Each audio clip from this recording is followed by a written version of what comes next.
Well, we're just 2 hours away from the 2014 Emmy Awards. I'm Chris Beecham, one of the editors here at Gold Derby. Here's Matt Noble, another one of the editors. Matt's in Sydney, Australia, and I'm in Mississippi. And the editors for this website are just scattered out all over the world. And we're going to have several of them joining us throughout the next couple of hours.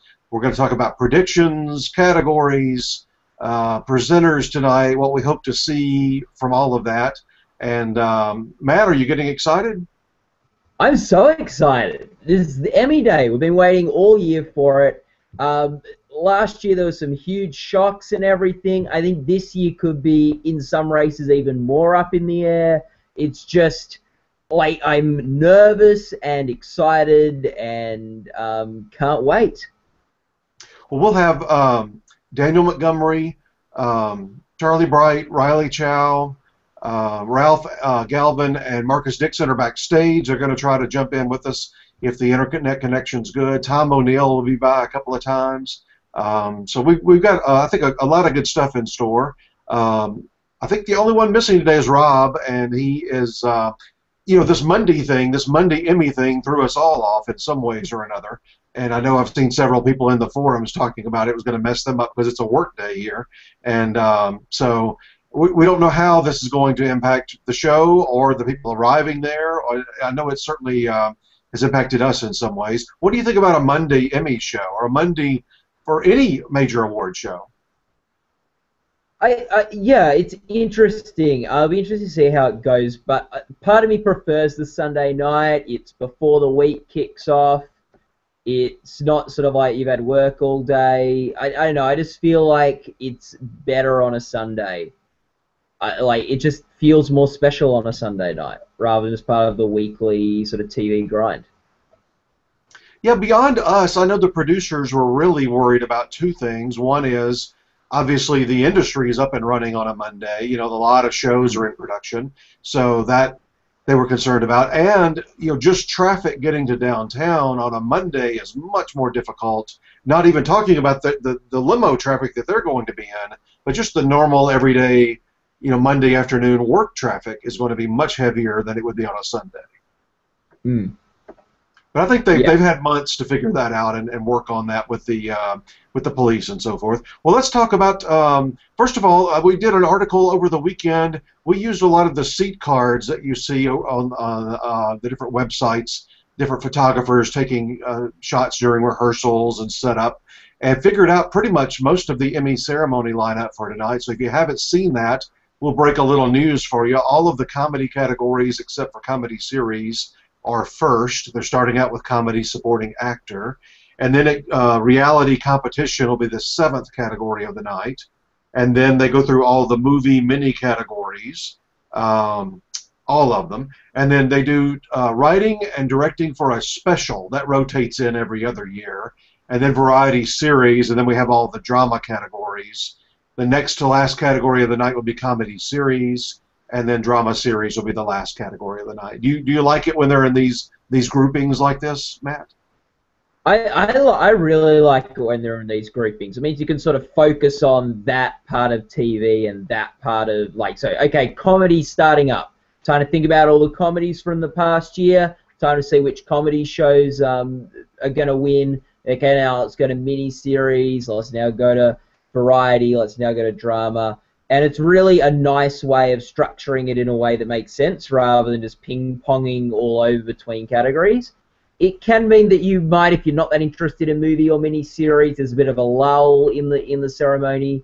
But to be honest, I think there's whatever award show there is, there's always bits that people are less interested in anyway. So, well, one thing I like I've always liked it. They've been doing it a few years now. I think Jimmy Fallon's hosting 4 years ago was the first time they did it, and they've done it every year since, no matter who the producers are. This is the first year, though, that they've moved drama to the end. They've been doing movie miniseries the last few categories, and I never liked that part of it. I always felt like, why are you putting, I know that's the biggest movie stars generally, but why are you putting the least watched programs, beyond, comedy and drama are much more watched. Why are you putting the least watched programs at the end of the night?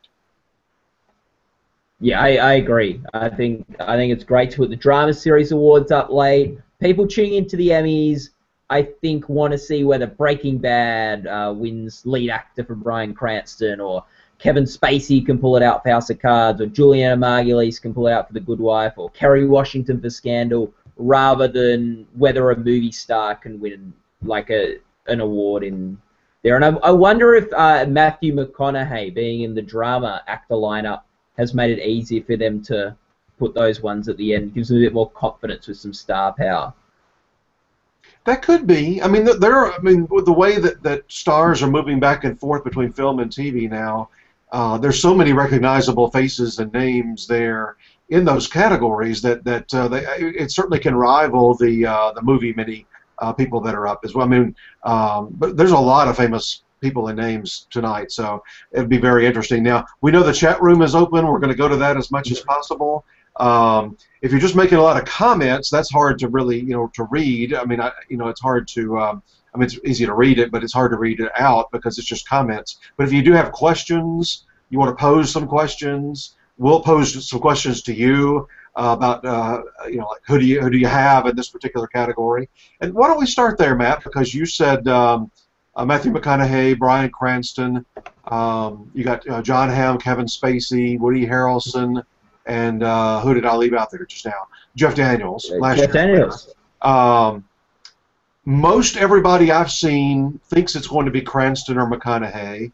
I think if you looked at the odds, a slight favoring toward McConaughey. Who do you have there and why?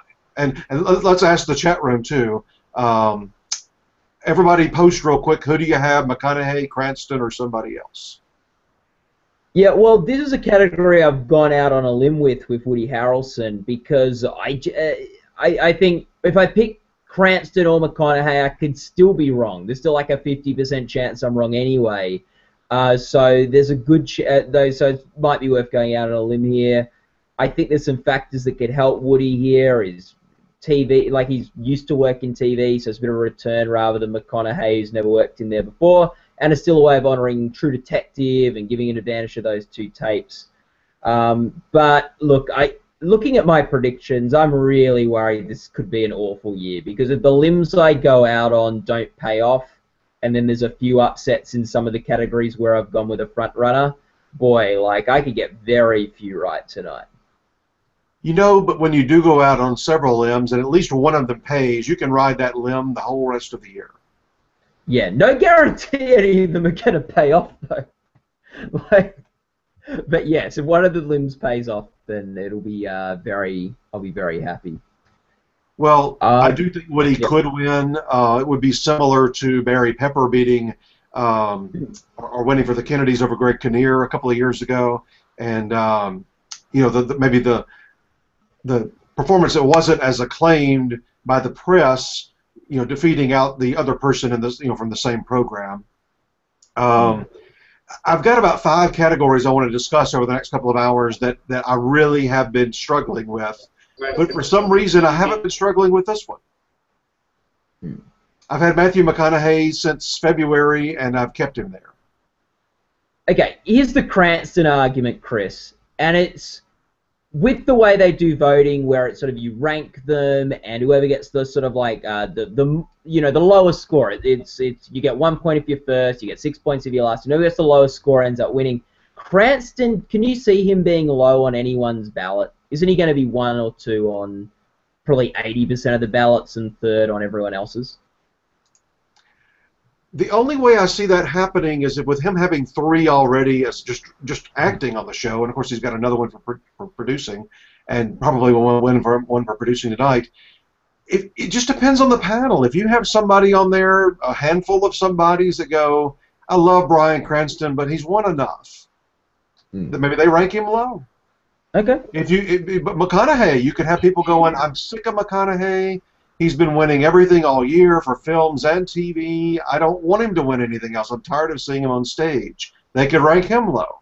So, maybe that favors somebody like a Kevin Spacey, who, submitted a great, finale of the season for him. Never has won an Emmy, even though he has 2 Oscars.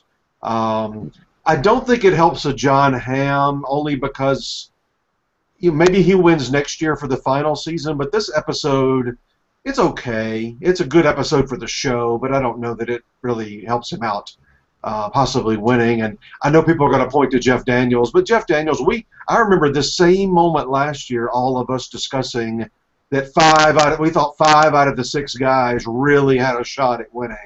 And we talked about Daniels, what a great speech he has at the beginning. So it wasn't like a huge shocker. This time he doesn't have nearly as much. Yeah. In the chat room, we've got a couple people going Cranston, a couple people going for McConaughey. Rob Chuck Bob says McConaughey's won everything. He has had the opportunity to win. Emmy Kyle Bailey says, I picked Matthew, but Cranston still has a shot. Would love to see Daniels or Spacey upset. And Sexy Canadian fan says, I think there are more people who will rank McConaughey lower than Cranston. So there we go. And Kevin Baker, oh God, not Kevin Spacey. So there we go. There's some thoughts from the chat room about lead actor in a drama series. Well, I just feel, even if I'm wrong, I want to be wrong for the right reasons on any category, and something that I've really thought through. And Cranston could have easily won with either critics group this summer, and he didn't. You would have thought that may have been where the Matthew train stopped. Matthew's just on one of those kind of roles this year that he hasn't lost anything all year long. So, film or TV. The only thing that you could maybe make a claim would be BAFTA, but he wasn't nominated there. We're not even sure if they'd really seen the movie yet. Yeah, I'm really tempted to pick Cranston. I think there's a lot of good reasons. But winning that 4th Emmy for drama actor, or like winning a 4th Emmy anywhere is very hard, but we saw James Gandolfini stumble on his 4th when everyone thought he would win. We saw, and Sopranos had a lot of love that year. And we saw James Spader stumble when he had a great tape for his 4th win. So it's very hard to get that Emmy number. Tony Shalhoub as well in the comedy actor side. He had a great 2-hour submission and fumbled it over the line as well. So yeah. Now that brings us to drama actress. This is one of those 5 I was talking about. I've got 5 categories that I'm still debating. And by the way, if you're watching this live, not on tape later, or not on YouTube later, or on our website later, you've got about 45 more minutes to change any predictions that you want to change. Paul has told us that we're shutting down the prediction center at, let's see, that would be 7 o'clock Eastern, and that would be 4 o'clock Pacific. So now that's dangerous. We've all made changes at the last minute that we regretted. I made one last year to Ellen Burstyn on the movie mini side and was glad that I did. So it is dangerous, though, because you'll kick yourself if you make a move to somebody and you had it right. But anyway, one of the categories that I'm debating is drama actress. Where did you land there? Boy, and I remember, yeah, it's dangerous, those last minute predictions. I remember last year doing this web show with you, Chris. You convinced me to change to Ellen Burstyn as well. So did you on the last minute? Okay, good. Yeah, when you were talking about it, I thought, hey, yeah, that makes sense. I'll go change it now. I was very not confident in whoever I had predicted. So, I went with Juliana Margulies for The Good Wife. I think there's some factors helping her. I think she's got a good submission. I think there's a love for The Good Wife this year. I think she's won before. She's very well liked in the industry. But it doesn't sit very well with me. It sits very like, well, I really don't see her winning this. But the problem is then I sort of went through every other name in the category, and I had the same sort of feeling. I feel like I don't know who's going to win this. So I stuck with Margulies. I think there's some reasons there, but it's again like there's no person that looks like the perfect winner here. Oh, look who's won.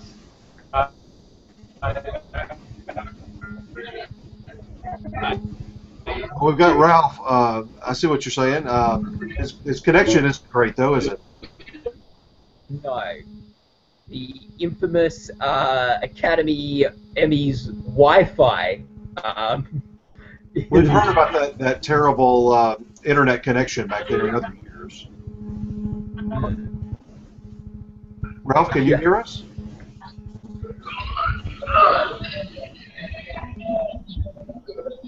Are you guys there? Oh. Looking a bit better now. Oh, did it clear up? Can you hear us okay, Ralph?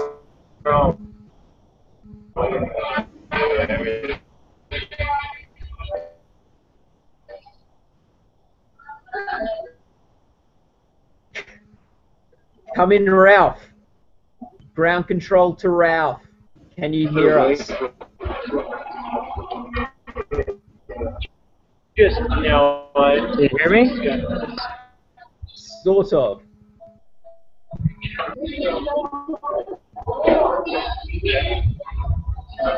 Sometimes we have a good signal and sometimes we don't back there. Ralph, you might want to exit out and come back in. Maybe that'll fix it. Yeah, have another crack, Ralph. You can see NBC logo in the background of where Ralph is. Emmy said, boy, that's really like Ralph's in outer space, Chris, and we're like trying to get the images of the moon landing and stuff like that. And, like, with this. We've had better connections with some astronauts, haven't we? I think so. Yeah. So, boy, oh boy. What do you think with drama lead actress, Chris? I'm open to being convinced here. I mean, I'm going to watch the chat room while we talk. Yeah. I thought it was Claire Danes for a good while. Then I thought it was Juliana Margulies. This past week I've had Lizzie Kaplan. Today I switched back to Juliana Margulies. I personally think it's going to be one of those three, but I could make the case for all other three because I think there are other reasons why they might win. Am I way out on a limb if I go back to Lizzie Kaplan? Well, it seems like a lot of people in the forum are liking Lizzie Kaplan that I've been reading Gold Derby. I don't think it's too much of a limb because this race is so wide open. And you have different panels that will be looking for different things.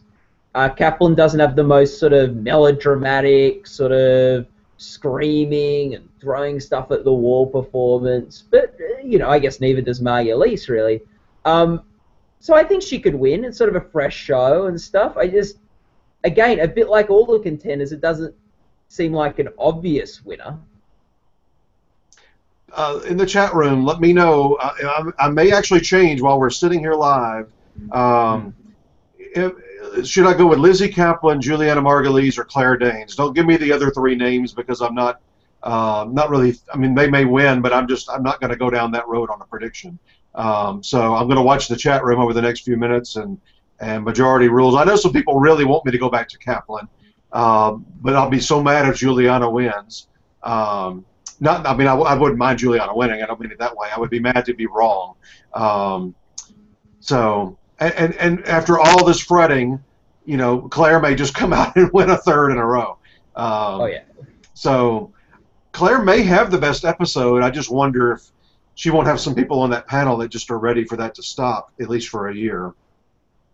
Yeah, and you do have also, like, with, you know, sometimes people go, well, if Claire Danes won for that tape last year, then she'll have to win for this year's tape this year. But that's not always how it works. I remember with James Spader, people thought, you know, after he won that third one, sort of, oh, this year he has to win because he's got an even better tape than the one he had last year. And no, he lost. Or Tony Shalhoub, as you said, like, oh, man, this tape this year's even better than the last time he won. So he has to win. And sometimes the fatigue just sets in, and even if you've got a better tape than one you've won with before, you still trip up and don't win it. Yeah, I'm reading the comments here, and a couple of people make a good point. This is something I said in a slugfest we did back a while ago, and that was that I just don't see Margulies being ranked lower than like third. I mean, who would rank her lower than third?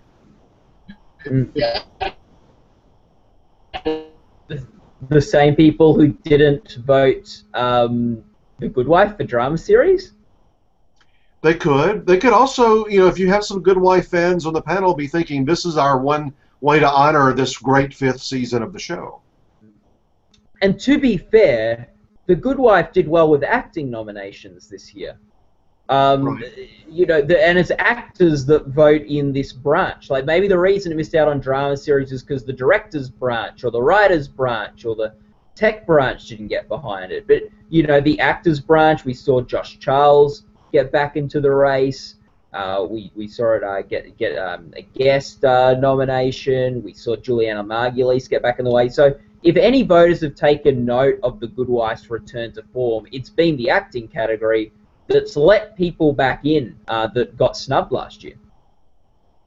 That's true. And I've had Josh Charles in first for a while, too. But I really don't think Good Wife is going to win 2 acting awards tonight. So I moved Josh down and moved Juliana up. That is another category that's in my 5 that I really, again, I think it's one of 3 guys, but who is it? Is it Aaron Paul? Is it Josh Charles? Is it Peter Dinklage? I'm going with Paul. I just think his final scene's so intense that it'll stick in voters' minds. Not being the biggest fan of Breaking Bad, I just watched that episode and thought, what is he doing here that he hasn't done a million times? You know, and nobody's ever won his category 3 times, so, I mean, he could certainly do it, and voters don't know those things, but like you talked about earlier, sometimes you hit a brick wall and you can't go any further.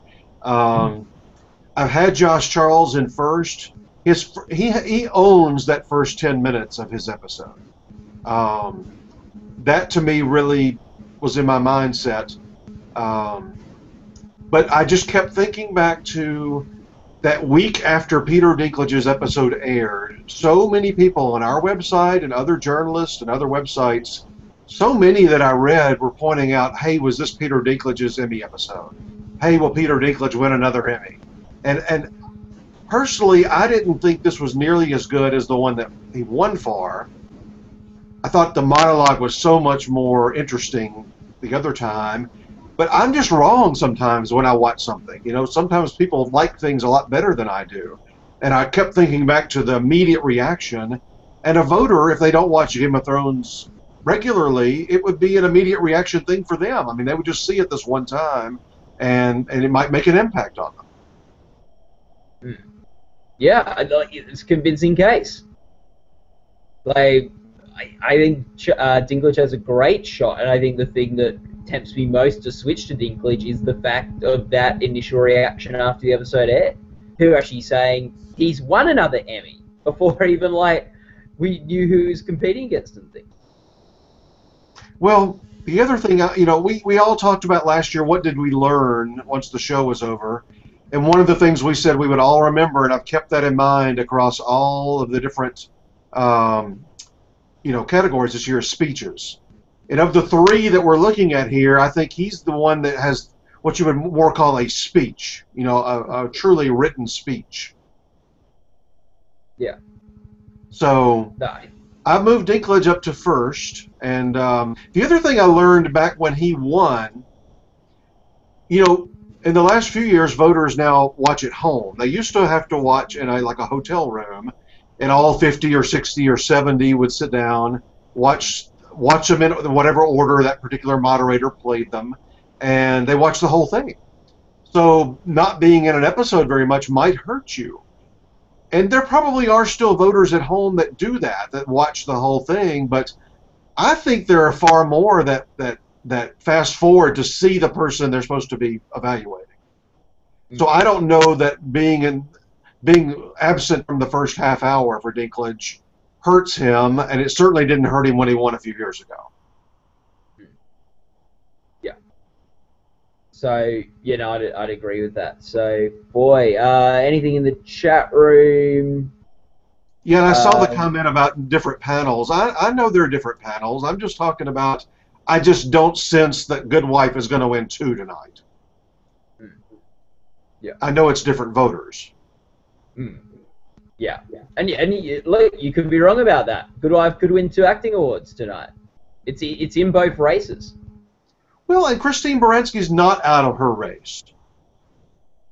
No, that could be a Merritt Weaver sort of situation. It could. I mean, she's so loved in the industry. I think I didn't want to second guess that one. There were so many that I was second guessing. Anna Gunn, just truly, if on any category you see somebody that just has the best episode, you just go with them. You know, it's the ones where we can't decide who has the best episode, or maybe feel like other factors are going to come in that we try to over-evaluate them in a way.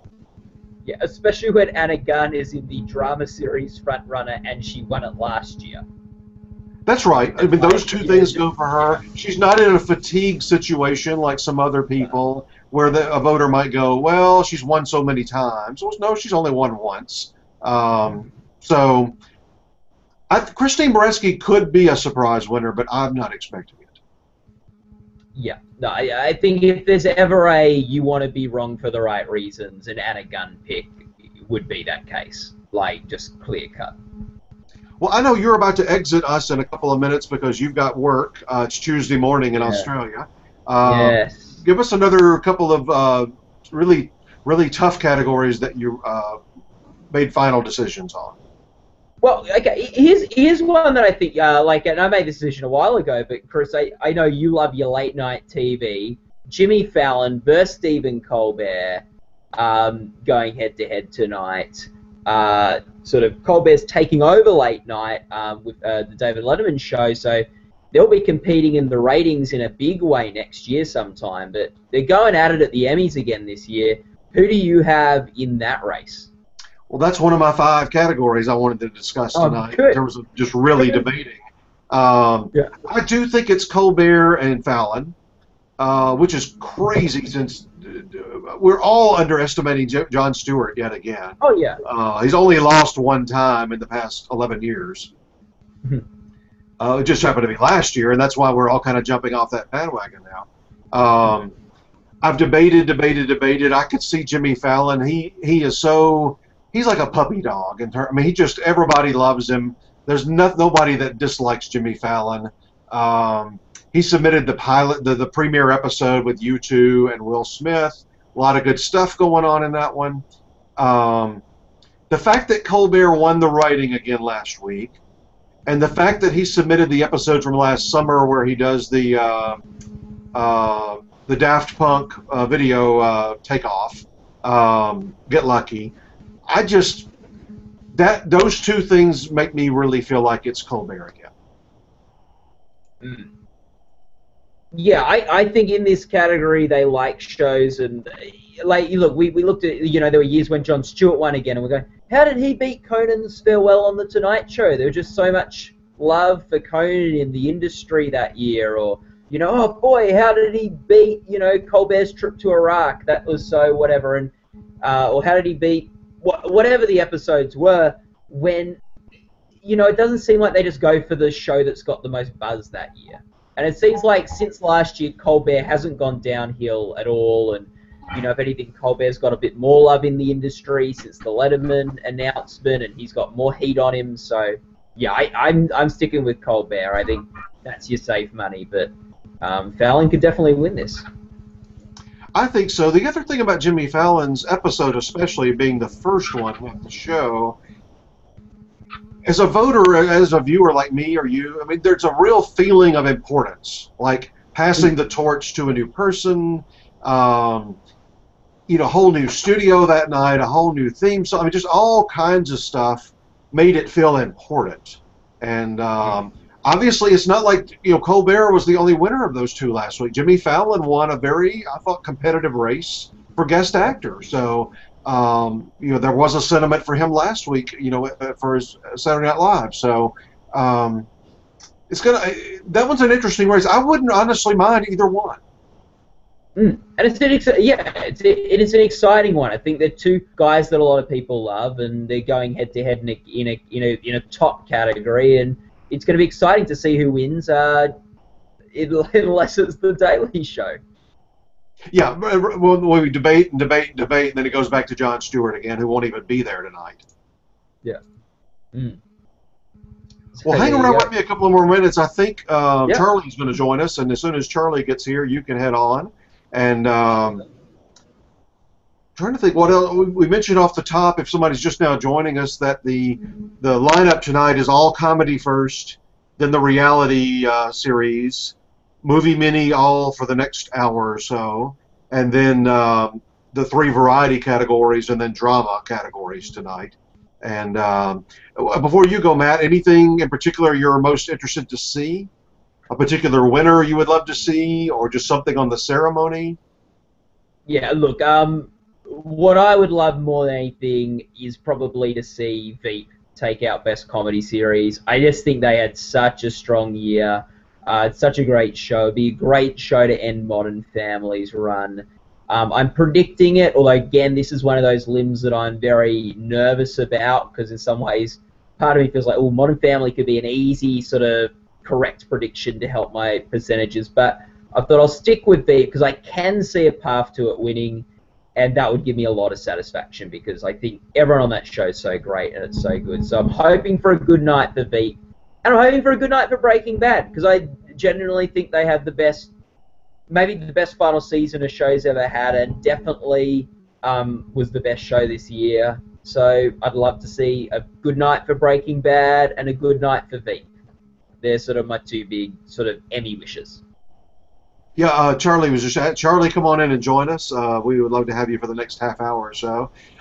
Veep, to me, I didn't really consider it as a strong contender the last 2 years because it didn't have the coveted, directing and writing nominations.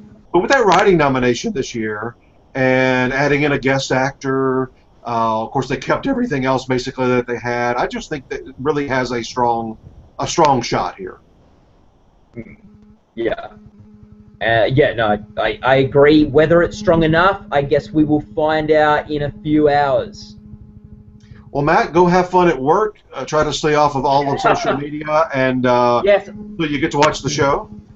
Yeah, I don't know. I don't know when I'm going to get a chance to catch the Emmys, but I will definitely be weighing in with my reactions at some point in the next day or so.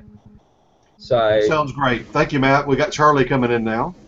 Hey there. Thanks everyone for Gold Derby for a great season. I hope the site does better as a whole than we did last year on the Emmys. I think the overall winner of the $1,000 prize, meaning anybody from around the world, I think got like 47% right.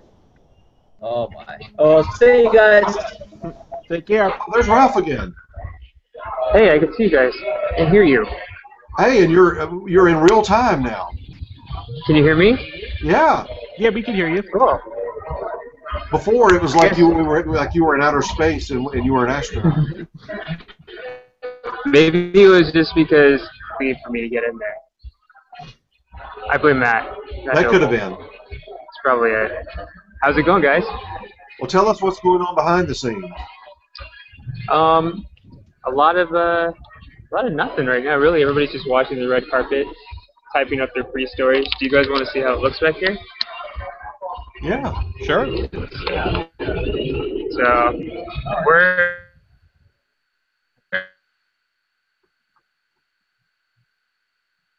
When you have a lot of motion like that, it takes a moment to register. Behind me. Out there, which is always important. I'll move it and then I'll let it stay.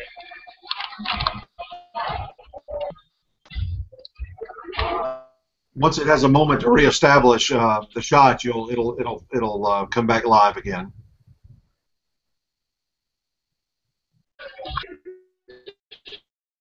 I could still hear them backstage. Oh yeah, I can hear the mingling back there.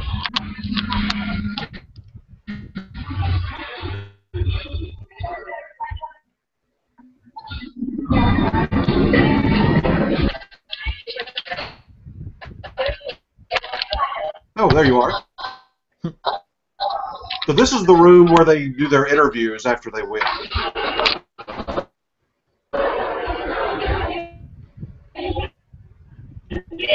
Hey Ralph, can you still hear us?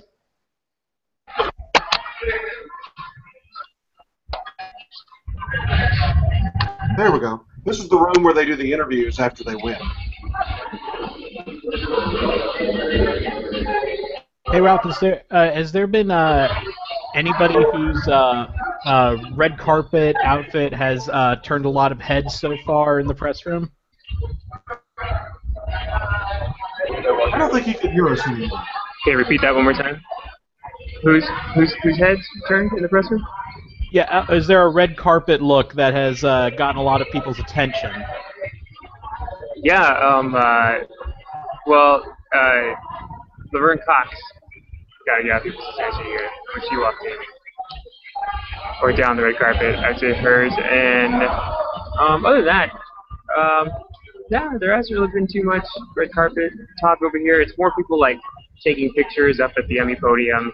And what's cool is that what I just showed. Did you guys see? Were you guys able to see the Emmy podium that I just put up? Mm-hmm.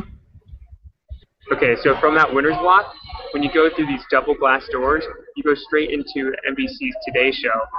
So it's a really weird like path that the Emmy winners have to take. It's really long. The Nokia Center is across from where we're at right now, and so they actually have to walk a long red carpet, get to an elevator, go up the elevator, and then they start at the Emmys.com pre-winners circle. They do an interview there, and then they have to walk down the interview, like just the massive like Entertainment Tonight booth and E Entertainment booth. I mean, just the Insider, all of them. There are like 6 of them that they have to go to each individual one. Then from there, they come through the doors to where we're at, and then they'll go to the Emmy podium. And then after the Emmy podium, they get to go to the Today Show, and then from the Today Show, they get to go to the bathroom. It's crazy. We'll probably need it. Who do you most want to see tonight? Well, who I want to see, of course, is Bryan Cranston. Who I want to see win the most tonight would probably be Kate Mulgrew. I'll take Rob's spot in that one. I'm hoping she could pull off an upset, but I think, come on, Chris, I already saw Uzo, and Uzo won, so Matthew. And you and Marcus, Marcus is on the red carpet right now. That's why he's not backstage. The two of you are going to the AMC party tonight.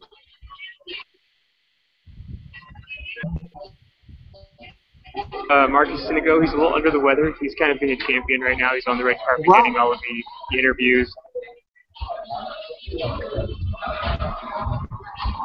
What was that? You can't be under the weather on an Emmy day. Well, it's Marcus. His record last year, he probably felt if I say that I'm sick today, then I got to pass on all my back calls. So Dixon and Curse won't be too fierce tonight. But no, yeah, I'm gonna try to drag him out after. We'll see if it happens. But yeah, we're gonna go to the AMC after party and go mingle with the winners over there, which would be really cool. So we'll have a lot of photos and a lot of more stories, and probably get some video if I can, if I don't get escorted.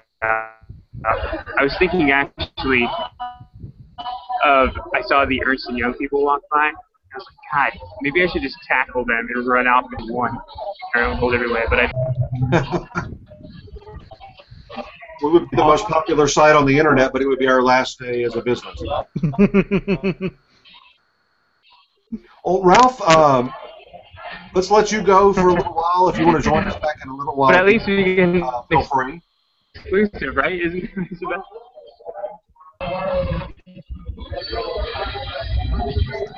Yeah. And then also, real quick, Tom just posted a gallery of photos that I took from the beginning part of this. It's probably already live. I think, oh yeah, it is already live on our homepage. So go ahead and click over and take a look. It's here.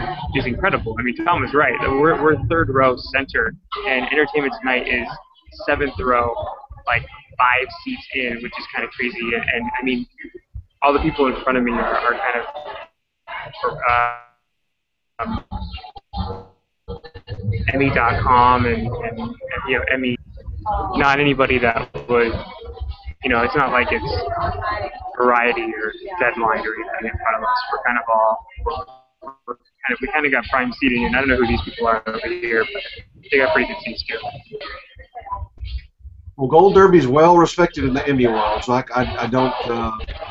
I totally understand why you're on the third row. We're gonna have you exit very out. Respected, and it was kind of okay. I'll exit out right now. All right, we'll see you later, Ralph. See you guys. We have to have him exit himself. If I eject him, then he can't come back ever again. So, well, Charlie, now that it's a little quieter, all that backstage noise, it's hard to hear. And I've been up to a couple of those backstage, and they are fun, but they're crammed full of people, and they're all just working. You know, they're typing away and working back there. I don't know if you saw what we talked about earlier, but rather than go through them completely, let's just get your picks on a couple of these tough categories, and then we'll talk more about some of the ones we haven't gotten to yet. Where do you fall on the drama actor side of things? Drama actor, for me, it's no question. It's McConaughey. I just haven't fretted over that one. I just felt like he was going to win for months and months, and I totally could see how one of the others could win, but I just don't see it happening. Same here. I mean, and even especially when I went back and I watched, because I watched all Harrelson's, McConaughey's, and Cranston's episode when they aired, and so I went back and I watched them, and as much as I personally loved Cranston's episode, and I thought it was phenomenal. I really just thought when I combined what I saw on McConaughey's tape, specifically that final scene, with the stuff that he does in Harrelson's tape, to me it was no question that's what Emmy voters would normally go for. Okay, and then we talked about drama actress. Oh, that one has been just like all of us. It's been the thing that's been attacking us before we go to sleep at night. And I have to say, I did have, like you, I had Claire Danes in the front for the longest time. I just switched, I think this morning, to Juliana Margulies. And it was specifically when you brought up that point about how you don't see, and I completely agree, I don't see people ranking her lower than second or third. I really don't see that happening. This reminds me a lot of, oh God, what was it? The 2010 lead actor drama race, where we thought possibly Michael C. Hall might finally win. Kyle Chandler was up for Friday Night Lights. We had all these different variables. John Hamm was up again for Mad Men, and the last thing any of us were thinking was Bryan Cranston going 3 for 3 for Breaking Bad. And what ended up happening, Bryan Cranston ended up winning. So Claire Danes may possibly occupy that safe choice territory that you were talking about after the Cranston win back in 2010. Very well could. I totally understand why she would win. I don't want to predict it. I don't want to root for that. I want to root. Anything I'm predicting, I'm basically rooting for, whether I like it or not. And I don't want to see her win a third, not for that season of Homeland. Mm-hmm. Yeah, that's definitely. And drama supporting actor, we had it narrowed down a few minutes ago to 3 people. Well, you know me, I think this is just as open as drama actors. I really can honestly see any one of those 6 winning, and I always keep on saying, watch out for Jim Carter, because I think, in a wide open field like this, any one of them could come through, and including Jim Carter. Mandy Patinkin is the center of his episode, and he's really good in it, and he's kind of viewed as kind of like, I mean, not that any of the others aren't, but he's kind of viewed as like an actor's actor. Very has that sort of prestige to him. And then there's also Jon Voight, who's an Oscar winner, who's pretty damn good in his episode too, and it's been keeping me up for nights and nights. And I'm just settling with Dinklage, followed by Paul, and then I have Jim Carter in third, just as a in case that out of the blue thing happens. I want to say I was on the right track with that. You were on the right track. Well, yeah. Let's ask the people in the chat room, because we didn't ask this one earlier. Who do you think is going to win the drama supporting actor? Do you have Aaron Paul? Do you have Josh Charles? Do you have Peter Dinklage? Or do you have one of the other guys? I think it's one. I personally think it's going to be one of those 3, and I landed on Dinklage earlier today. Jim Carter, by the way, every time I see him outside of the Downton world, like I saw some photos of him this weekend at the Emmy nominees reception at the Academy. Just it's funny you picture somebody always in their time period if they always play period, he doesn't look different in the face, but it looks strange to see him wearing normal everyday clothes. He also, remember, he talked in that interview you did with him, I think it was last year, how he rides his bike a lot everywhere, and he gets out. Can you imagine seeing Carson on a bike with the helmet? You know, that's just gotta blow people's minds. On a cell phone, standing outside. I know, that has to be crazy for people. Well, when I interviewed him, and this may have only happened 3 or 4 times ever, it was on a day when they were shooting, so he was in the mansion, and he was downstairs, so he was in his butler outfit. He was on his lunch break. So even at Gold Derby, we didn't see him out of his normal butler outfit. I'm looking at what we have in the chat room right now. Straight Edge Canadian Fans says Dinklage. CTU Buchanan saying Paul, Irish movie lover, says Charles. Emmy Kyle Bailey says Josh Charles. It's all over the map on this Paul one. Dinklage, Paul Charles Dinklage Carter. Okay, that's from Anonymous though. They didn't even want to admit who they were. Another Josh Charles and Aaron Paul, a Dinklage. And by the way, when you see us talking, you're about 30 to 45 seconds behind what we're saying. So it seems. I mean, I'm just guessing here, but it seems to me like you've got basically a third split there.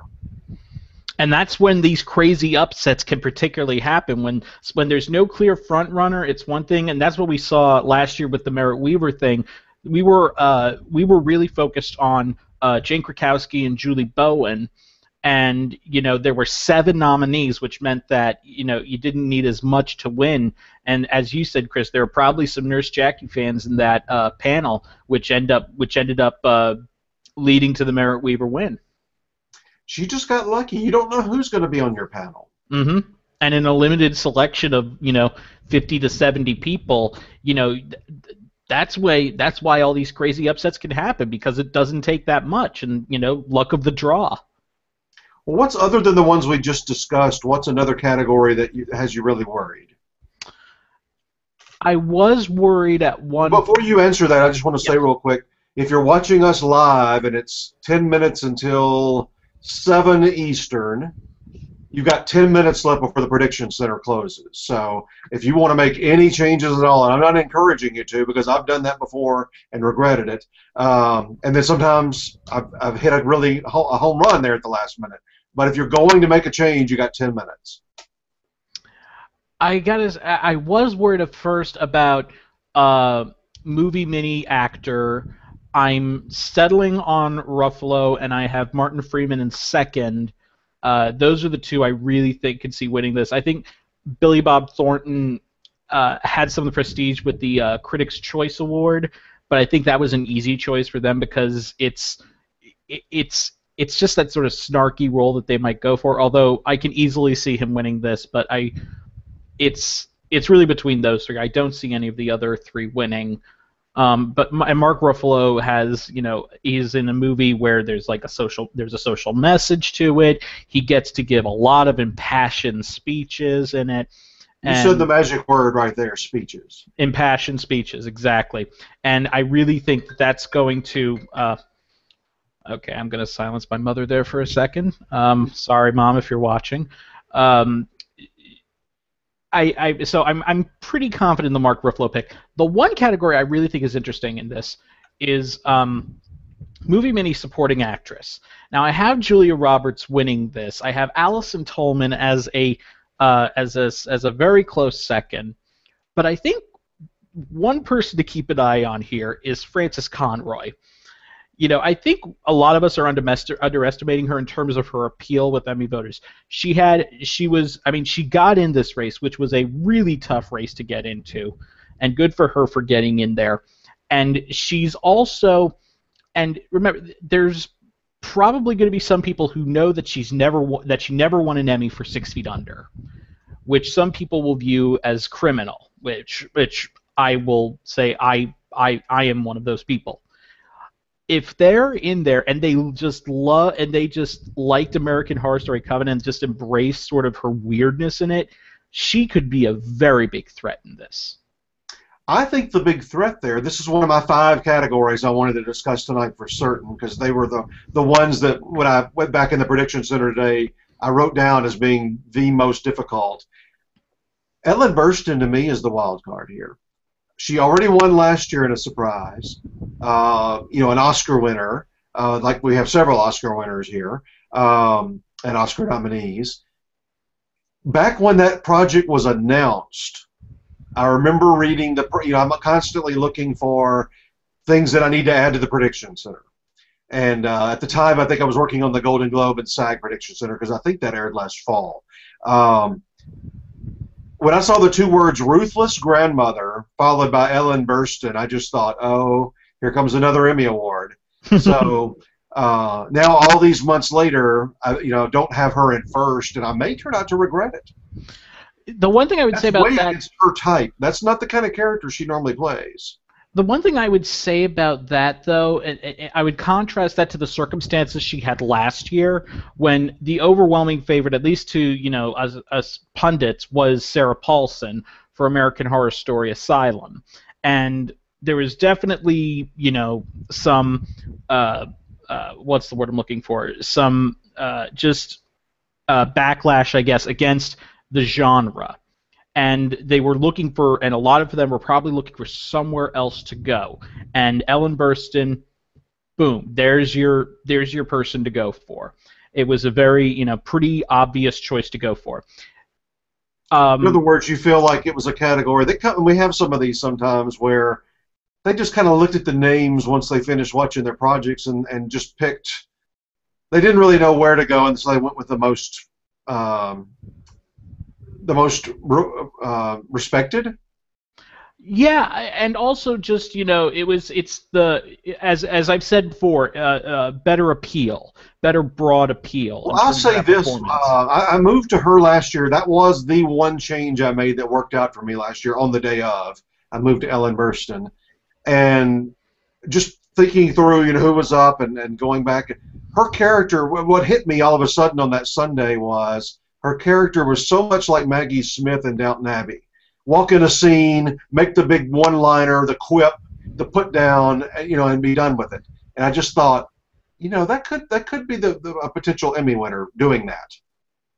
Yeah, I mean, I definitely think, but from what I've heard about Flowers in the Attic, it's that role is not like that, and you're not as much as the Dowager Countess or Ellen Burstyn's character in Political Animals could be very blunt and very snarky and elitist.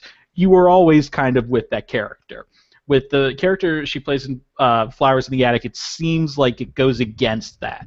Oh, so, definitely not sympathetic, that's for sure. Yeah. I do have Julia Roberts here. This is one of my 5 categories I wanted to discuss, and I just, like you said before, it's usually a surprise when you can't figure out based on performance, where they might turn. If they go to a secondary reason or a third reason. But here you've got another Oscar winner that the industry loves, never has won an Emmy. And the key word here is speech. She didn't have a lot of speeches, but she has one big one. That big one, yeah. And she's playing a handicapped person. So it feels like to me that's what's going to happen, even though I would love to see Alison Tolman. That would not bother me at all. Absolutely. Here's the thing about these movie mini categories that a lot of people don't.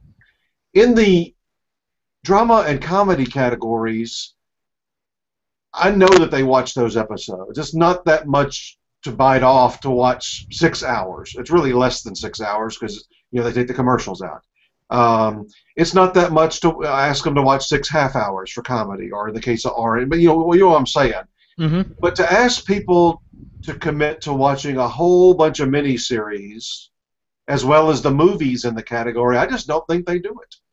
Now you may get, let's say, some Fargo fans on that panel that already watched it anyway. But I don't think they sat down at the end of July and watched it. The one thing that you could that could play into its favor is if they started, and this goes beyond Fargo, just to any miniseries. If they start watching it and they actually liked it, they may feel compelled to watch the whole thing. Well, that's correct. And if that person has a whole lot to do up front, that's a good thing.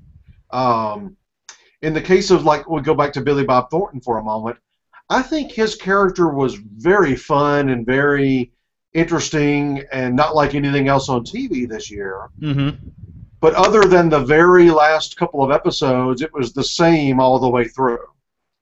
If I was a voter and I wanted to give it to a Fargo guy, I would go with Martin Freeman because he has a drastic change in his acting process and the character itself from minute one to the last minute, and it's a progress that's made over the entire 10 hours. And I'm with you entirely on that. In terms of just viewing those performances, there's something about Billy Bob Thornton's though is that we've had a lot of anti-heroes on television, but his was especially playful. The way well, that's right. It was, and I'm not saying these are playful, but I call it the twinkling of the mustache or the twinkle in the eye, like you have with Anthony Hopkins in Silence of the Lambs, or Javier Bardem in No Country for Old Men. It's not that they're not villainous and not that what they do is terrible, but they do it with that twinkle. Like, hey, I'm an actor. One thing we should, Irish Movie Lover points this out in our chat room, is Tolman winning.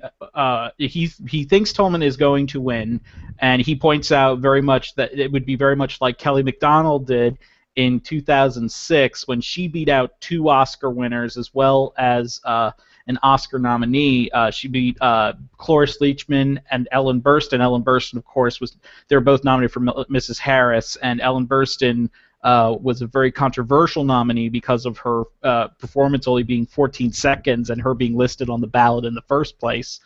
And also, she was up against Alfre Woodard, and she came out and for this little HBO movie and was able to win. So it's definitely a factor to see that these breakthrough performances can really come through.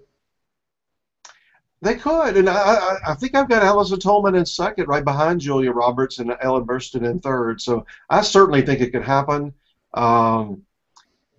You're relying on a panel that watched, a good bit of Fargo, and I'm not saying they didn't. I think in general, what I was saying earlier about the miniseries, you either have to rely, if you're a nominee in that category, you generally have to rely on the fact that people saw it anyway, or, like you said, they get caught up in it and they want to see more. In a voting situation, though, even if that's the case, they may still move on to the other things. Let's say after they watch the first couple of hours of a Fargo or a horror story, and then come back to it after they've sent their ballot in. They got a lot to go through. That's a very distinct possibility as well. I think if you front loaded, you're much better off with a miniseries. Now, movie people don't have anything to worry about. That's why I think a Ruffalo, in addition to all the reasons you said and the speeches and the social arguments and all of that kind of stuff, they certainly watched that. It was only 2 hours. That's not a big time commitment compared to 10 or 12 or 13 hours. Exactly. Well, I want you to stay on, and Daniel's going to join us now, I hope. All right. And we still may hear back from Ralph. We may still hear from Tom. And later on, we've got Riley coming in. But Riley, hold off till about the half-hour mark here. And I see it's 6:01 in my time zone. That's 7 o'clock Eastern, so that means, I think, unless you're really, really lucky, the Prediction Center has closed.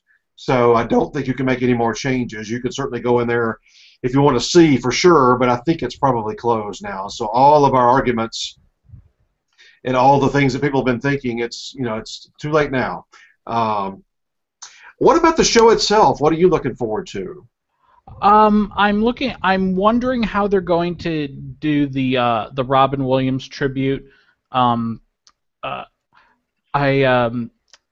It just seems. I mean, I know it was very sudden, very recent, but I'm not a big fan of doing the whole singling out someone unless it's like a segue into the in memoriam thing, and then it goes into a broader picture. After the criticism last year, I get the feeling that's the way they'll go.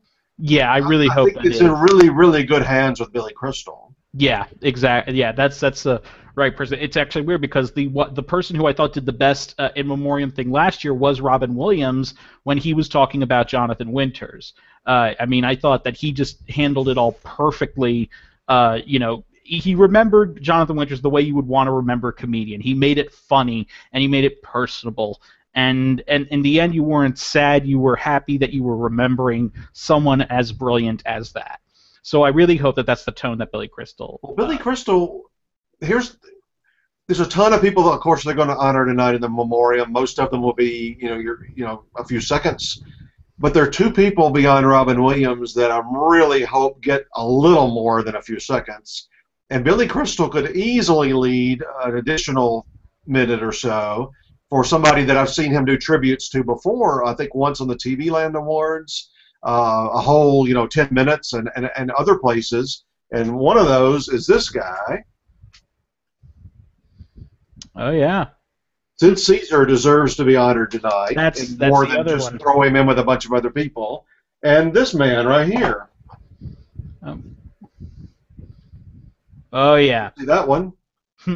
Oh, James Garner, absolutely. James Garner. So both of those two men are in the TV Hall of Fame, which was set up by the TV Academy. I think they're the only, at least in front of the screen, TV Hall of Famers that passed away in the last year. And they really need to be honored in addition to Robin Williams, who got his start on television but is much more well-known for film. Okay, Charlie, thank you so much. We're going to welcome in Daniel now and talk about a few more of the categories. All right, you want me to exit out here? Yeah, if you don't mind. No, that's all right. I will hopefully see you guys afterwards. Yep. Well, by the way, everybody, we will do a post show, and it'll probably start 5 or 10 minutes after the live ceremony is over. Give us a chance to get our act together and come back in. And several of our guys have articles to write, so I know Daniel will probably not be seen at least for a little while on the post show. I'm not sure about Charlie. Do you have some articles to write tonight? Yeah, I got at least one article I'm going to be writing tonight. So, yeah. Well, join us as soon as you can, and all right. We'll see you then. Take care. Best of luck to everyone. Daniel, I don't know if you've been listening to us or not. Of the categories we've already talked about, which ones did you want to give your final opinions on? Yeah, I mean, it's funny. I've sort of had this philosophy where after last year, we're living in a post-Merritt Weaver world where, I don't feel confident even about my confident predictions. Like something like Anna Gunn, it's like, yeah, she's the front runner, but even when someone who is so far up front like her. So, I haven't really fiddled too much with my predictions in recent days. And I'm going to be resigned to being wrong a lot tonight. And I don't want to watch the show being upset that I'm wrong. I want to watch the show being happy that good people win, hopefully, and not worry too much about my percentages because I'm just resigned to them being low.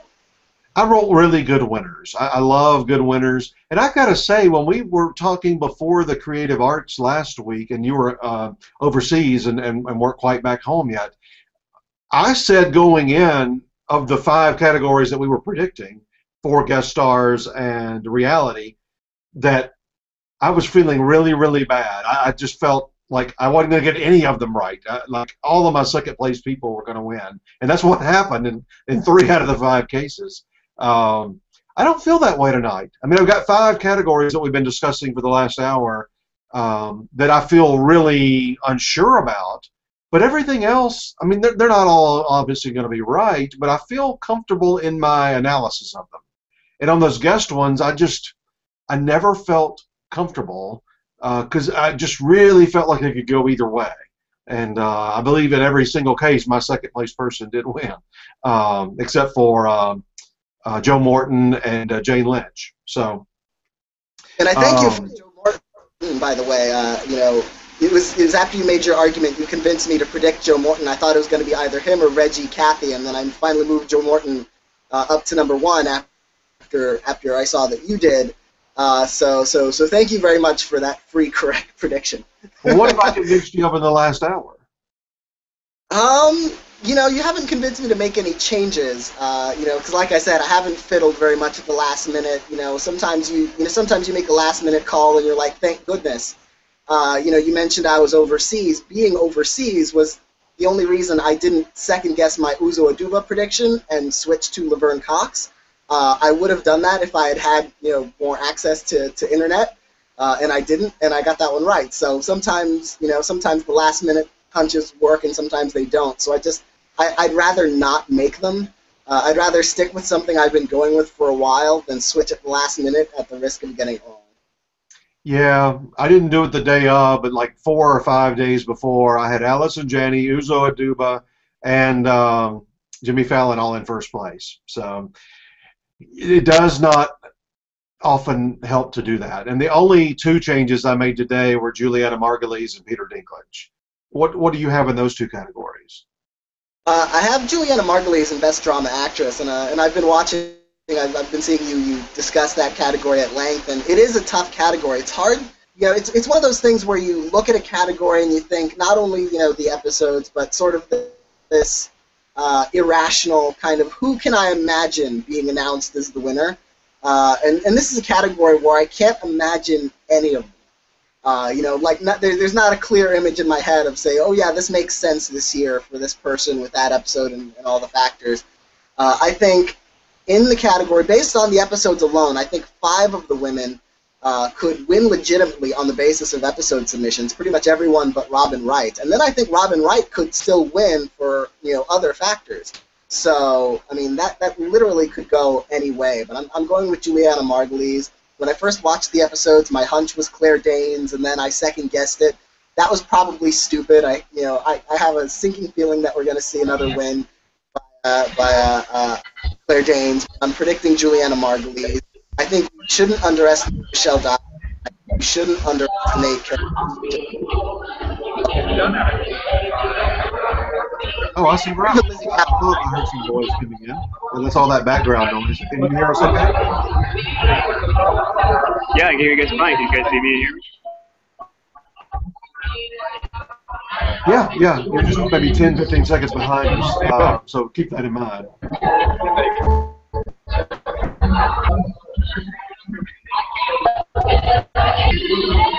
We've had interviews like that too. So we know what to do, don't we, Daniel?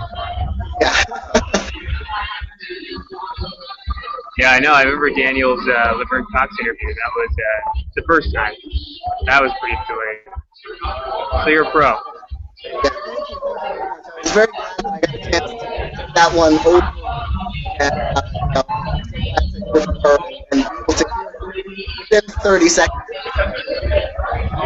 What's new backstage?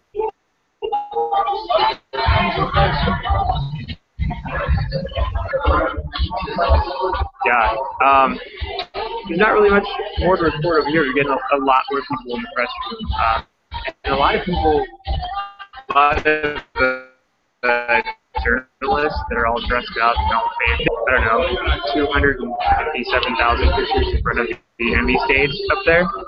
So I feel like I haven't yet, so maybe I should go up there just so I'm not the only one back there not taking a picture. But I think I'm okay. I think I'll wait for Marcus to take one of him and then send it to you. Are you going to ask questions to people as they're back there talking? We've got some good winner questions lined up. Yes, we actually have some jotted down, depending on who wins, of course. If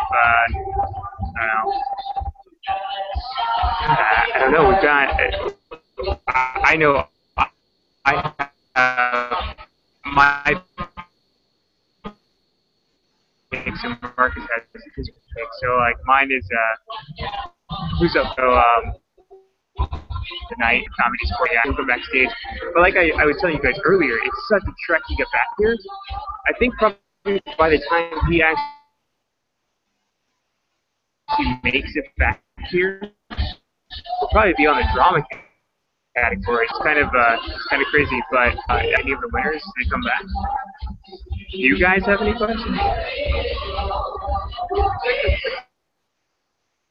I think the main ones I would have would be related to record. You know, if Allison Janney wins, that's her 6th one, and that would put her in 3rd place all time for performance Emmys.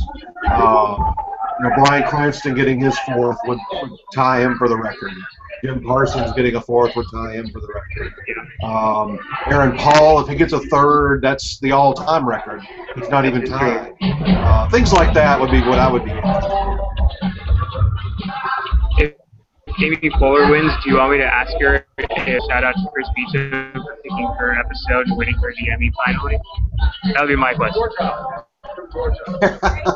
Will you give Chris your Emmy? You would also have to say how many I picked for her that lost. So. Got it. All right. I Fair helped enough. about 15 people this year. I'll send you a list, and you can bring it up on those people. I will. I'll bring it up. I'll ask them, especially if they win. So do you No. think, We're not here to bring attention. I don't know, Chris. I think everybody seems to like attention in this place here, so I don't think it's a bad thing. But no, that's true. I wouldn't rub it in and bring it up. But yeah, I mean, you know, when she won, a lot of good stuff. Yeah, you pitch somebody privately, I wouldn't mind that, especially if it's a Gold Derby shout-out.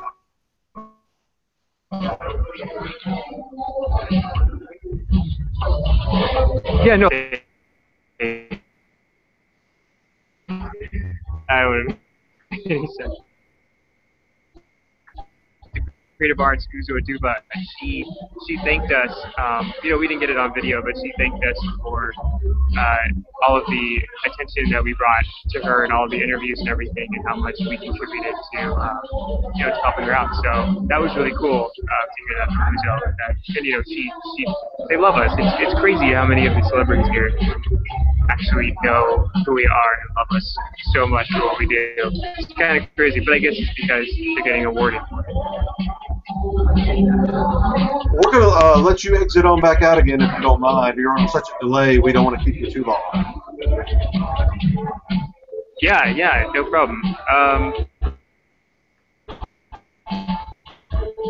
Enjoy the Emmys. It's what, 45 minutes away.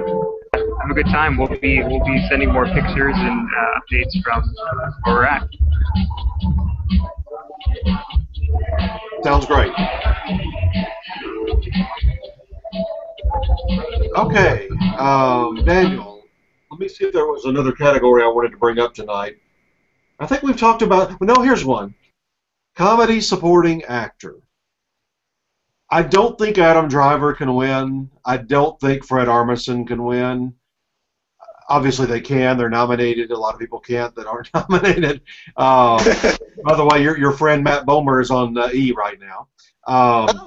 I don't think he can win this category, but I think he's pretty safe on his category. But Ty Burrell, Jesse Tyler Ferguson, Tony Hale, Andre Braugher, I've been debating that one all weekend long. Yeah, I've actually got Andre Braugher in 5th place. I think Fred Armisen has a slightly better chance than he does. I don't, you know, watching Andre Braugher's episode, I was just, you know, I was thinking, okay, you know, okay, I was just sort of waiting for the funny to kick in, or for the funny to come from him. He's really the straight man in that entire episode, you know, ironically, because, you know, he plays a gay character on the show. But, yeah, there just weren't a lot of laughs for me there. And he gets nominated a lot. He's won twice before, but he's lost more times than he's won. So I don't think there's any reason to believe that, you know, without more support for Brooklyn Nine-Nine overall, without a really dynamite submission, that Andre Braugher is the type who would win just on episode alone. So, but you're right. The other, especially those top 3, I think, Jesse Tyler Ferguson for me, Ty Burrell and Tony Hale, they're really knotted up in that top 3. I really can't decide, you know, confidently who's going to win. I've been on the sort of Jesse Tyler Ferguson bandwagon ever since I watched the episodes, and you know, he has the benefit of being funny in Ty Burrell's submission and having, you know, a really moving scene in his own submission. He doesn't have to compete against Eric Stonestreet for the ha-ha funny, because he's sharing all the scenes with Eric Stonestreet, but voters can't vote for him. And then you've got Tony Hale. Tony Hale, if voters liked him in last year's episode, I don't see any reason they wouldn't like him in this year's episode. So, of course, it's a different panel, but if it's a similar sensibility, then they could, vote for him to win again. Ty Burrell is doing a lot of the same broad comedy that he did, when he won, and it's the sort of role that you would imagine would win multiple Emmys. That sort of broad, a scene-stealing role.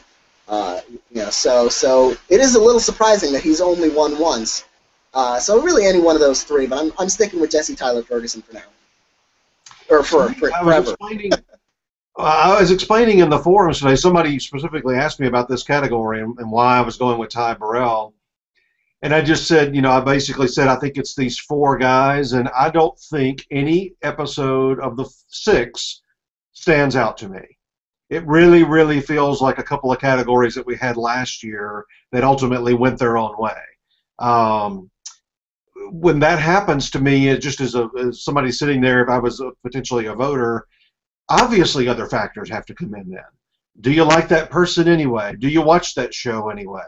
Have they won before? Have they not won before? I mean, I'm talking about any category. I just think other factors are going to come into play on this category, and I could make a case on even the other factors thing for each of those four guys. What you just said about Jesse really makes, and it's too late now on the Prediction Center, but think about this too. Let's just say you've got a handful of Modern Family just fans on his panel. Well, they may be inclined to go Ty or Jesse. But Jesse and Eric had the overarching storyline of this year that played out over tons of episodes. And, of course, the whole season ended on that with a wedding. So, maybe they do roll. And like you say, with Eric not being there, he doesn't steal any of that spotlight. I certainly could see Andre Braugher. I said weeks. Remember, I had him in first back before we even had nominations. I felt like they've seen him play the tough guy his whole career, and he's still the tough guy on this show, but to do it in a comedy way, comedic way, I just felt like, some people on that panel are going to go, I never knew he could do this, and that may really reward him for that. Then Tony Hale. Obviously, he won last year. I think Veep is continuing to improve at the Emmys. And he's basically got one scene, but I don't know that he had much more than that last year. I ultimately landed on Ty Burrell. I explained this in the forums today. The things that were going through my mind with him were, he won the SAG Award this year, which I know doesn't necessarily mean anything, but it is still actors. He still beat a bunch of lead guys, and Alec Baldwin, who had won 7 in a row, and that was their last chance to give him another one. He's in a dress for a couple of minutes. He's on stage performing.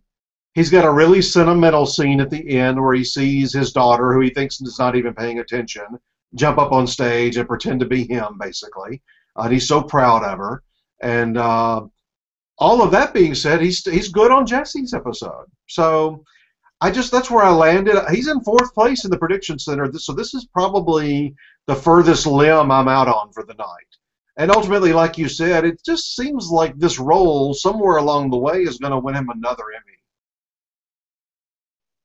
Yeah, it's going to be really, really close there. And as you mentioned, when no one episode stands out, all other factors do come into play.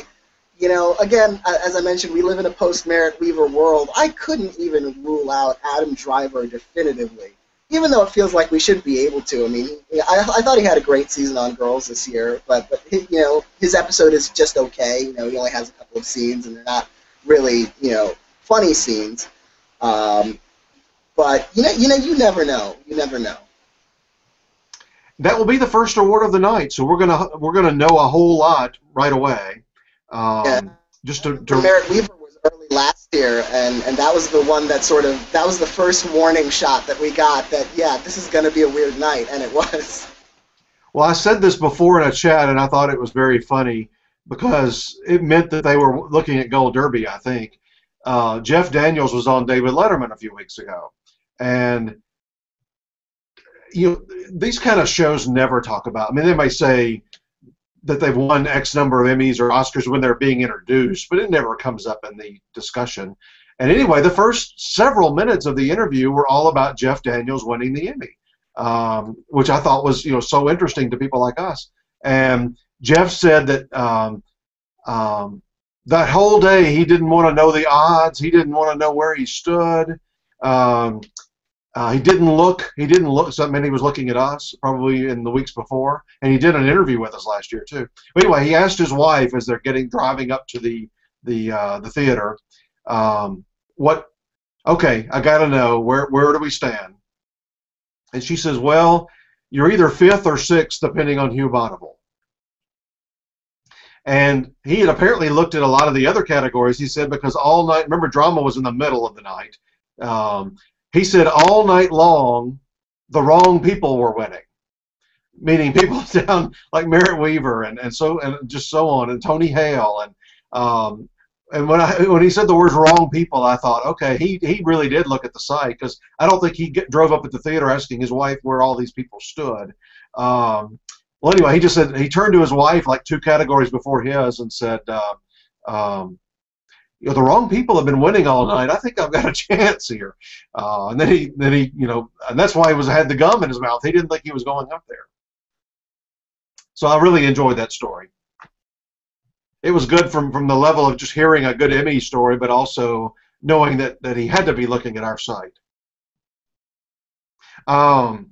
What about these final 2 categories of the night? I think we've all got drama series. That'll be the last category of the night with Breaking Bad. But comedy series will be the next to last category. Are you in that Modern Family? It's going to win a 5th and be a record holder, or are you going with something else?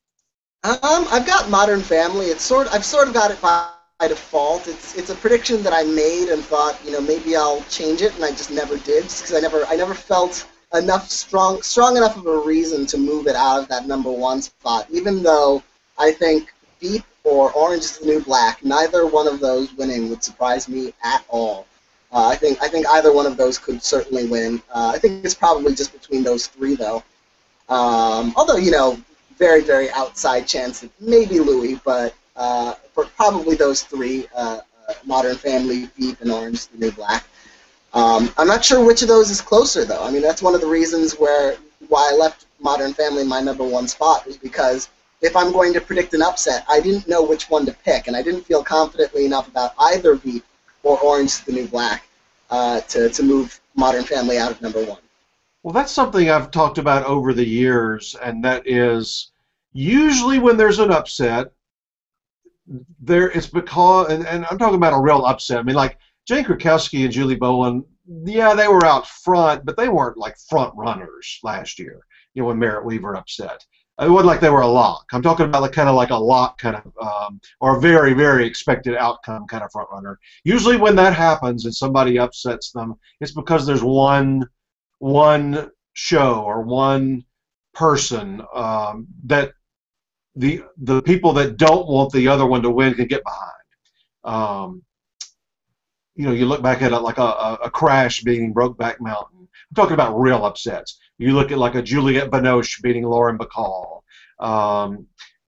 So I agree with you, and that's why I don't particularly want I mean, I thought it had a great season, but I'm not big on people setting records and tying records. So I'm not overly for this, but I think there will be a camp behind Orange and a camp behind Veep, and I don't think there's going to be enough to get one or the other past Modern Family. And it helped itself tremendously by having probably its best season since its first. Yeah, if it had gone in the same quality level as the past couple of years, I wouldn't even be predicting it. Yeah, it was sort of weird as I was watching Modern Family, this past season. I suddenly found myself not as angry that it was winning everything, just because this past season, I would watch an episode and I was just like, I haven't seen something like that for a couple of years from the show, and it's gratifying. Well, they did very well with their submissions. I've got to say, some years, even though they won, so obviously they know what they're doing, some years I would look at their episode choices and think, like 3 out of the 6, what are you thinking? Not that you're going to lose anyway, but really, what are you thinking? I think there was one year, it was either last year or the year before, not one of the 6 episode submissions was submitted by one of the actors. It was very strange. It was like they were totally on different wavelengths as to what was good that year. But they won anyway, so what do they know? So you've got Modern Family there. Let's go back to a couple of the other tough ones since I haven't gotten your. Do you have who do you have in movie actor? I have Mark Ruffalo. Definitely a 3-way race. Martin Freeman could win. Billy Bob Thornton can win. And since we're now saying it's a 3-way race, any of the other ones could also win. Again, we also live in a world, so hedge your bets accordingly.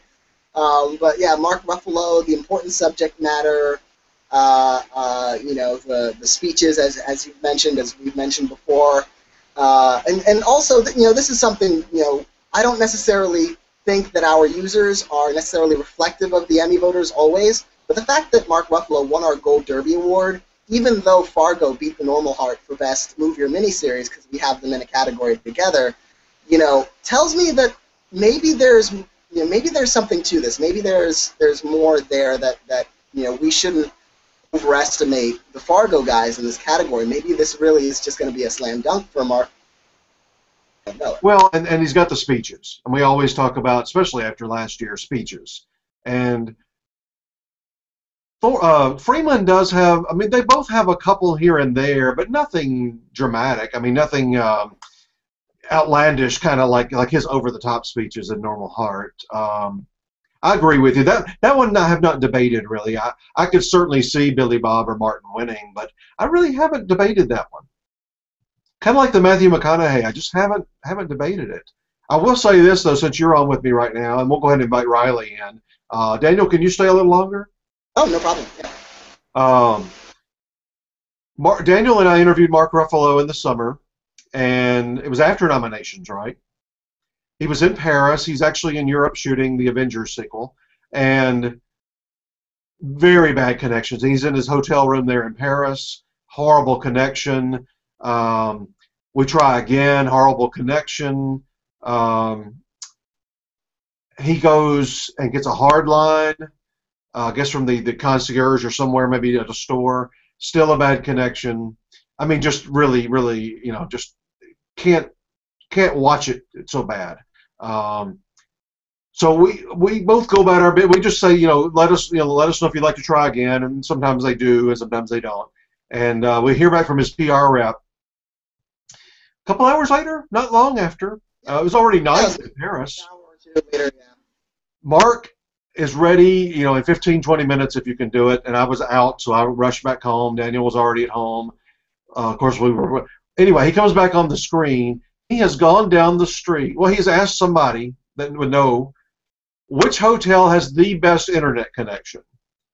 And he finds out. He goes and checks into that hotel, has his other room still at his regular hotel, just for the hour, I guess, to do his connection from there, and pays for it, which I've never seen anything like that on any of our interviews.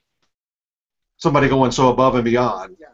That was a pleasant surprise. I thought that was so generous of him and so patient and giving of him as just someone we talked to, and he ended up giving despite all the technical difficulties, he ended up giving us a really, really great candid interview. So I really appreciated that. Well, we welcome in Riley now. Good to see you. Hey, Chris. Hi, Daniel. You got a great connection tonight. Okay. You don't have to go check into a hotel like Mark Ruffalo. Before I'm going to get into several more topics, but somebody posted something interesting a moment ago, and it rushed by, and I don't remember who it was now. But given the fact that we're so divided on drama actress this year, and that nobody really stands out, everybody has different reasons where they might win. If Anna Gunn had switched back over to lead like she tried early on in the years of Breaking Bad with this particular episode, would she have pretty much easily won that category? Riley? Yeah. Go ahead. No, you go. You go ahead. Oh, I was just going to say it's a good question, but yeah, I think she probably would have. She's much louder than any of the other nominees, I think. And screen time hasn't seemed to have a huge impact on winners last year and this year, so I think that wouldn't have hurt her. Daniel? Yeah, I heard a little bit. I mean, Claire Danes gives such a strong performance per episode, and she's in virtually every minute of it. Anna Gunn is missing from about 20 or 30 minutes in the middle of this episode where we're dealing with Walt in the desert with the Nazis and Jesse and Hank. But yeah, she could have won. It's definitely possible. I don't think she would have been a slam dunk. Because there are so many good actors in this category, so many who have more screen time, who are dominating their episodes. But then again, none of those people are in a show that has quite as much heat as Breaking Bad. So it's very possible she could win. Riley, is there anybody tonight that, whether you're picking them or not, doesn't matter, that you just really would love to see up on stage? Well, you guys were talking about how comedy supporting actor is so weird. Like my pick for best of the season would be Adam Driver, so I think that'd be a fun surprise. I don't know if he's going to be there. I went through. I do this every year because we're all geeks and nerds here on this website. But I go through the weekend party photos and also the seat signs when I'm working on the ceremony rundown and trying to figure out who And I haven't found him anywhere, so he may be stuck in London shooting. Not that this is a bad thing for him, but shooting the Star Wars movie. Okay. But that doesn't mean he wouldn't love to get the Emmy. Even if he's not there. It might be Lena Dunham's one and only chance to ever go up on the Emmy stage. To accept for him. Anybody for you, Daniel, that you would just love to see up there? Let's see. I would love to see Bryan Cranston win. I would love to see. There's some people who I'm not predicting who I would love to see win, so I'm sort of ambivalent. I don't want to see them win because I don't want to be wrong. For instance, I'd love to see Alison Tolman win, but that would mean I'm wrong. So, forget about her glory. I just want that extra, 3% in my predictions, right? Right. Matt Bomer, actually, I think, that one seems pretty safe, but I think that's going to be one of the more gratifying wins if you guys end up taking it. Well, Daniel, we'll say goodbye to you. I know you've got stories to write throughout the evening, and you always do our great... like a review of the whole ceremony, which I always look forward to. So I'm sure you're doing that as well. Yep. Mm-hmm. But maybe we'll see you at some point on the post show. Maybe if I have a chance, I will come in, but I'm not entirely sure yet. We'll jump in for 5 minutes or so. All right. Okay. Enjoy the show. All right. You too. Okay, Riley. You've heard, I hope, some of the other discussions that we've had. Which of those really, really tough categories do you want to talk about first? I'd like to talk about comedy series, I guess, because I know 8 out of the 10 editors are predicting Modern Family.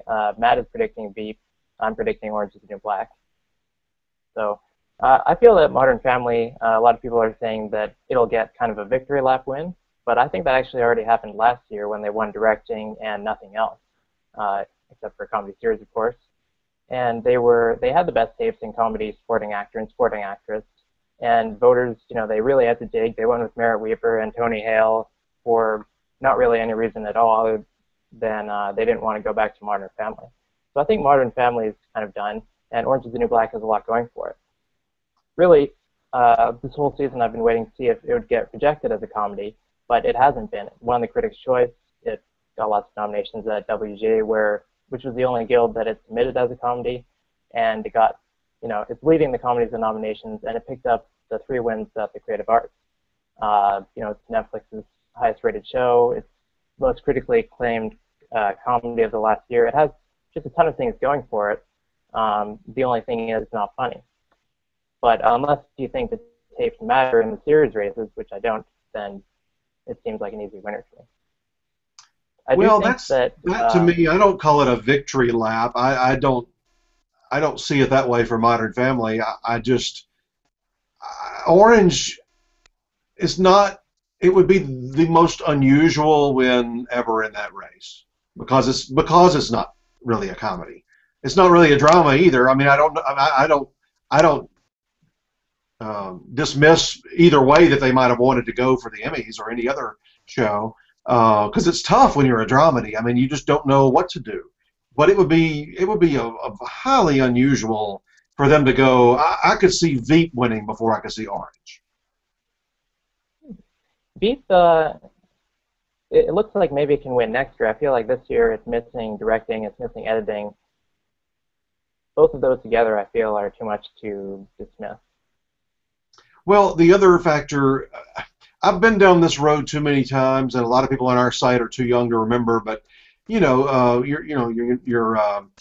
Desperate Housewives and Glee is more recent, and Ugly Betty, and they all come out so strong, and people think they're going to win. I've seen every one of those predicted to win Best Comedy Series, and they haven't been able to. Now, Ally McBeal did, but Ally McBeal did have a lot of comedy in it, and it was a producer and head writer at his very height in terms of popularity within the industry and at the Emmys. A guy that's won 38 awards for his actors alone, and he's second place behind Christopher Lloyd for Modern Family and Frasier among series wins. So he had a lot going for him beyond. I mean, they were voting for David E. Kelley as much as they were Ally McBeal. Sure. I do think it's worth noting that Orange is the New Black is viewed much better by the critical community than something like Glee.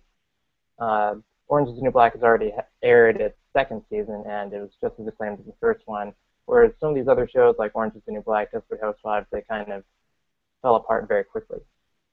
But I know a ton of people, most people, as a matter of fact, they don't remember this, predicted Glee to win its first year in this category. It was way out ahead of, was that same year as Modern Family? Yeah, same year. Yep. It was way out front.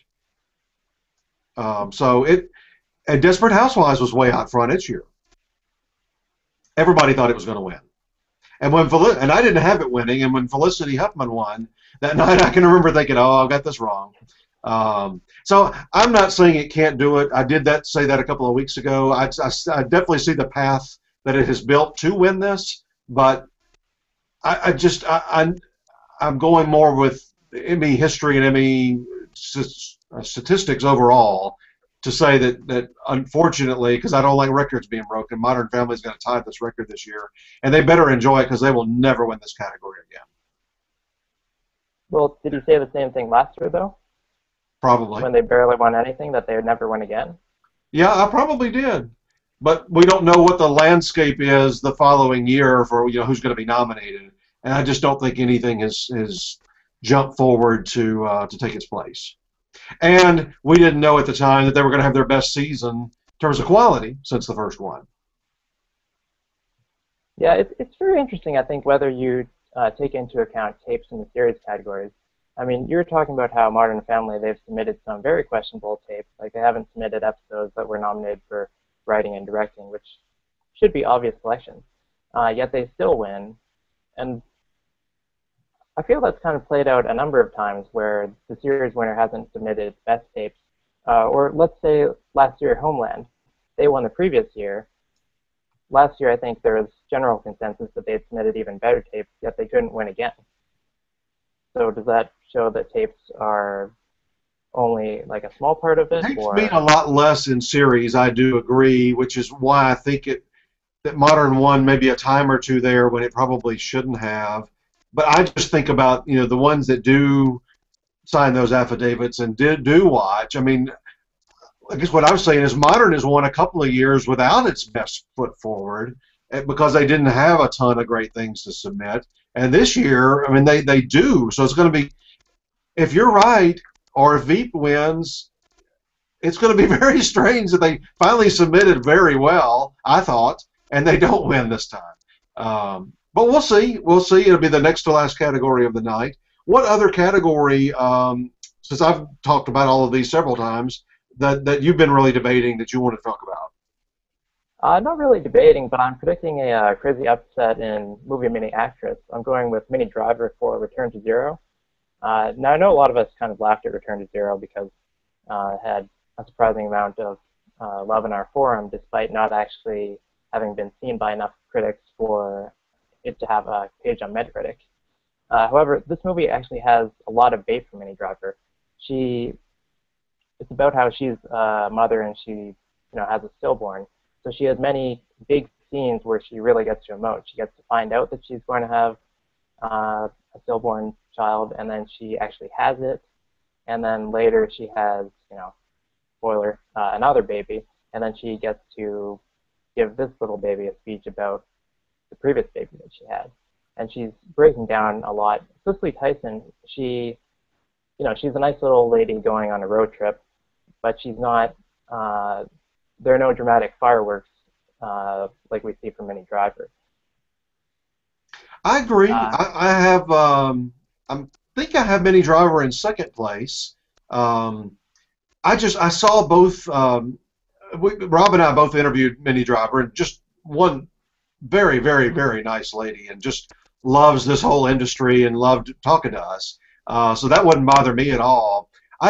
When I heard Cicely Tyson was taking her Tony-winning role to TV, even when I heard the press release, I just thought, that's a done deal. I mean, she hasn't won an Emmy in a long, long time, but she was a real favorite there when she was making a lot of TV projects back in the day, and I watched both of them, and I don't even know which one I would vote for personally, but I just go with the veteran there. I just think Cicely Tyson's going to take it. Yeah, it's hard to tell with these movie mini acting categories. I mean, sometimes it is just the veteran.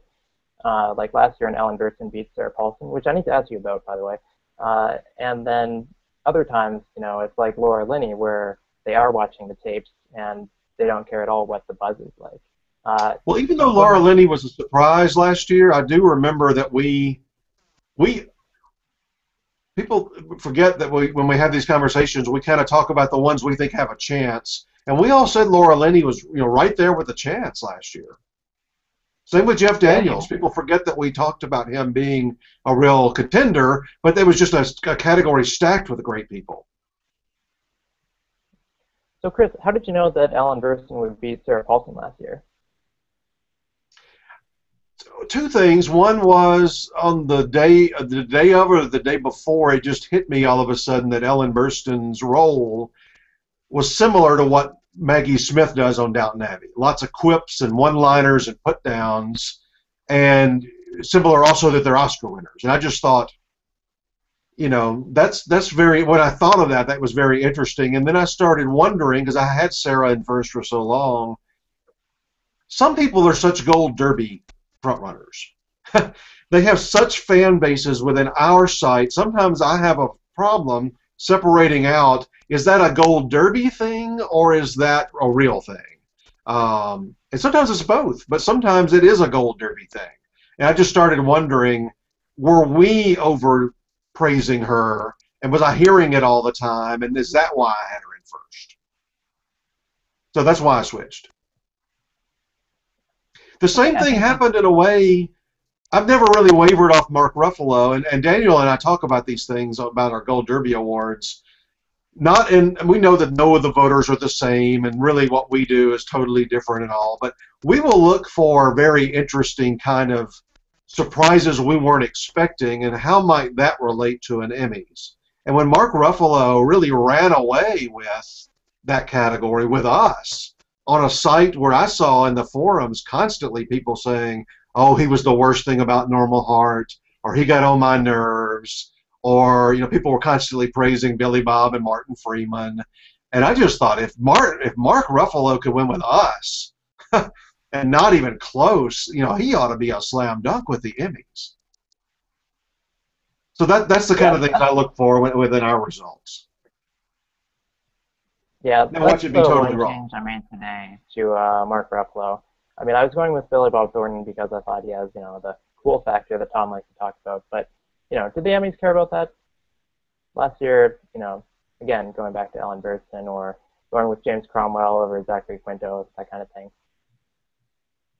Mark Ruffalo, he does have the speeches, and he's a lot louder.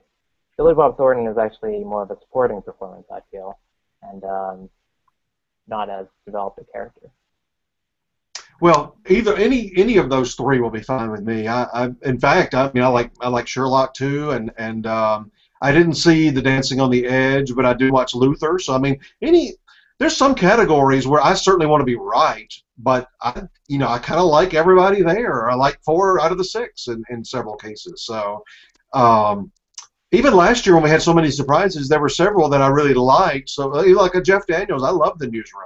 So, and I've loved his career. I've been following him since he was in 70s, dramas, detective shows and stuff as a guest star. So that didn't bother me at all. It just bothered me I had him like in 4th place. Yeah, I had him 5th. What else? Let's finish up here in maybe the next 2 or 3 minutes. While you finish up on maybe one more subject, I'm going to see if anybody have anything in the chat room you want me to us to discuss. We got like 3 or 4 minutes left here. Sure. Go ahead, Riley. Lately, a lot of people are jumping on the Lizzie Kaplan bandwagon, and I don't know why. I think you did as well. People seem to talk about maybe she's the apple in a bag of oranges, but to that I wonder, does that mean like the performance where there's little emoting versus performances where there's a lot? I'm not sure how that's an advantage.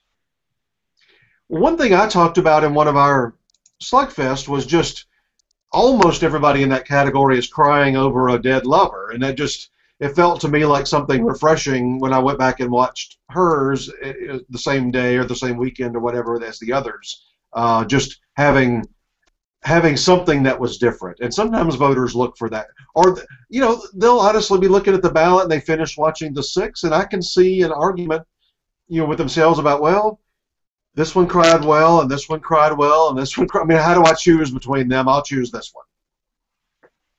It's possible. I feel like she's more of an easy 6th place vote because she doesn't cry. I think if they want to go for somebody based just on characterization, they'd go with Robin Wright, who has all the good buzz and plays that icy character. Well, and we've talked about I've heard on different Slugfest and ours too. This is the same as Drama Actor last year, where we basically made a case for all 6. Of course, you still have to rank them, and somebody's got to be 5 and 6. But Drama Actress, I could honestly see any of those 6 winning. A couple of them, it would certainly not be on episodes, I don't think, but it would be on career momentum or other factors like ability. I mean, I could see any of those 6 walking up on stage, though. Okay. So you and I are covered on that one, no matter who wins that one. Well, let me see if there's anything else in the chat room we need to finish up, just so we've got time to get ourselves in front of the TVs. And there in Canada, will it be live? Yeah, it's live. Yeah. Okay, good. Okay, well, everybody, I don't see anything new in the chat room, so everybody, thanks for watching this. And you can watch it tomorrow or the next day and see how wrong we were in many cases, but hopefully how right we were in many cases. And you'll be joining me on the post show as well? I don't know. I should probably write some articles, I guess, before I come on. So we'll see. Okay, we'll see how we all do, and that's going to determine who joins us. Yeah. Everybody, thanks for watching the pre-show. Enjoy Seth Meyers. Enjoy the Emmys Awards tonight, and we'll see you right after the show. Thanks for having me.